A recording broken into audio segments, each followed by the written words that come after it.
Party કરવા. આટલી રાતે બરફ ગોલા?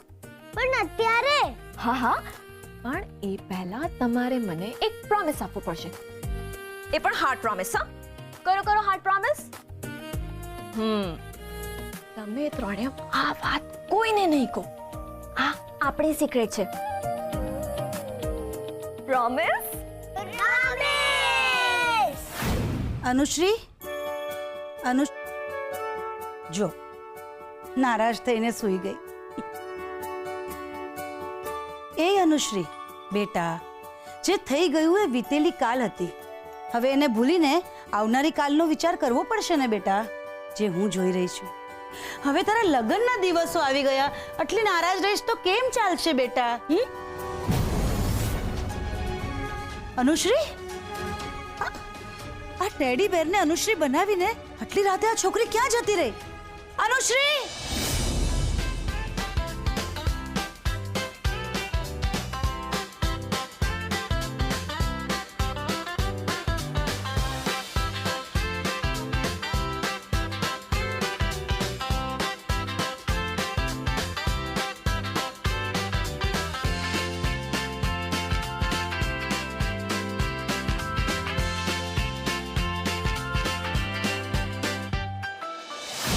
અરે અનુરાધા, કેમ આટલી બૂમો પાડે છે? બૂમો ન પાડું તો શું કરું? અરે બહાર આટલું સરસ વાતાવરણ છે તો એને એન્જોય કર.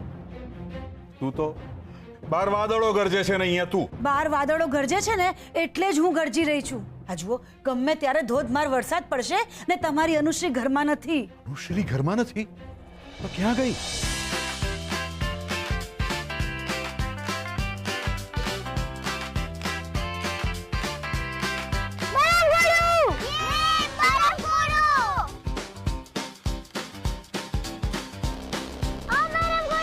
બરફ ગોળો?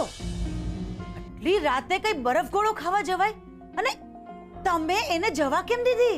મેં તો પોયરાઓની હાથે બોલતા સાંભળેલું. મોટા બેન, મેં જવાની કીધેલું.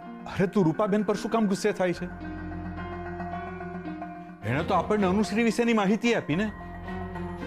રૂપાબેન, જાઓ તમે તમારું કામ કરો. જી.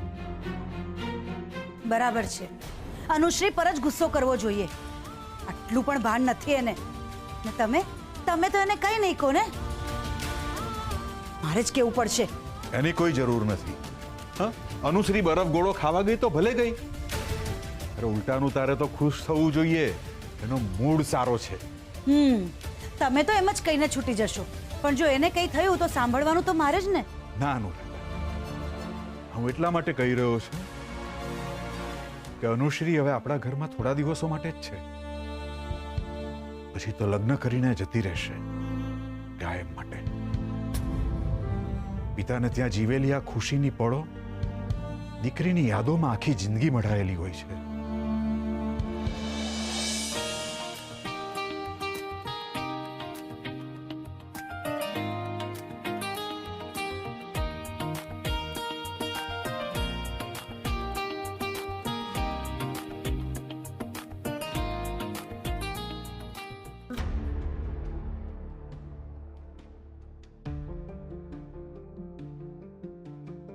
અરે બચાઓ, આમ કેમ જોઈ રહ્યા છો?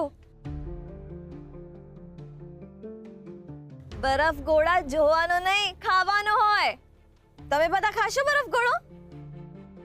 અરે મારા તરફથી પાર્ટી છે. આવો આવો, ચલો જલ્દી આવો બધા.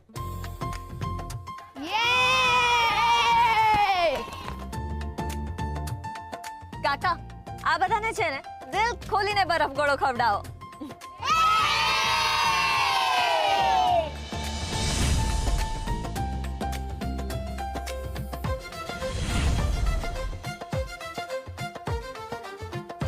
બરફ ગોળો ખાઈ, પાર્ટી કરે, અડધી રાતે બહાર જાય, કઈ પણ કરે, મારે અનુશ્રીને રોકવી નથી. એ જેટલો ટાઈમ આ ઘરમાં હોય ને એટલો ટાઈમ એનો બેસ્ટ ટાઈમ હોવો જોઈએ, બસ. પણ આ બહાર મુશળધાર વરસાદ વરસવાનો છે, એનું શું? બચાવ, પાર્ટી હોય અને ડાન્સ ના હોય તો મજા આવે?